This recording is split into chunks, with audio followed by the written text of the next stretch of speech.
एक नन्हा बालक जिसकी उम्र महज 2-2.5 बरस रही होगी, अपने पिता के साथ खेत में गया।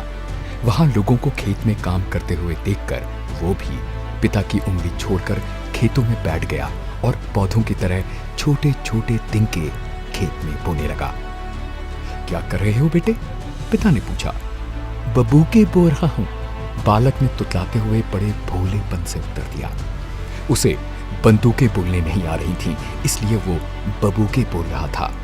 वो नन्हा बालक कोई और नहीं बल्कि इस देश की स्वतंत्रता के संघर्ष में परिवर्तनकारी भूमिका निभाने वाले भगत सिंह थे। भगत सिंह का जन्म 28 सितंबर 1907 को लायलपुर के बंगा गांव में हुआ था। इनकी शिक्षा बंगा गांव के प्राइमरी स्कूल में आरंभ हुई। 1919 में असहयोग आंदोलन के समय भगत सिंह 7वीं कक्षा के विद्यार्थी थे। इस आंदोलन ने इन्हें काफी प्रभावित किया।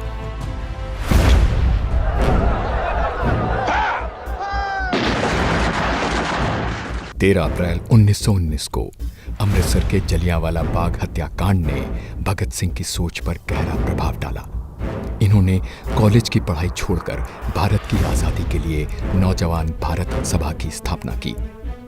काकोरी कांड में राम प्रसाद बिस्मिल सहित 4 क्रांतिकारियों को फांसी तथा 16 को कारावास की सजा दिए जाने की घटना ने भगत सिंह के मन पर अमिट छाप छोड़ी और भगत सिंह को क्रांति के लिए प्रेरित किया।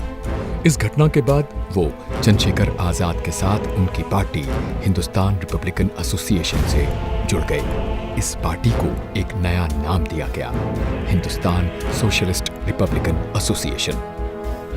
उन्होंने विश्व के क्रांतिकारियों के साथ भारत के तत्कालीन क्रांतिकारियों के जीवन का गहराई से अध्ययन किया। 10-11 साल की उम्र में ही भगत सिंह का चिंतन काफी गहरा हो गया था। भगत सिंह ने राजगुरु के साथ मिलकर 17 दिसंबर 1928 को लाहौर में सहायक पुलिस अधीक्षक रहे अंग्रेज अधिकारी जेपी सॉन्डर्स की हत्या कर दी। इस कार्रवाई में क्रांतिकारी चंद्रशेखर आजाद ने इनकी पूरी सहायता की थी।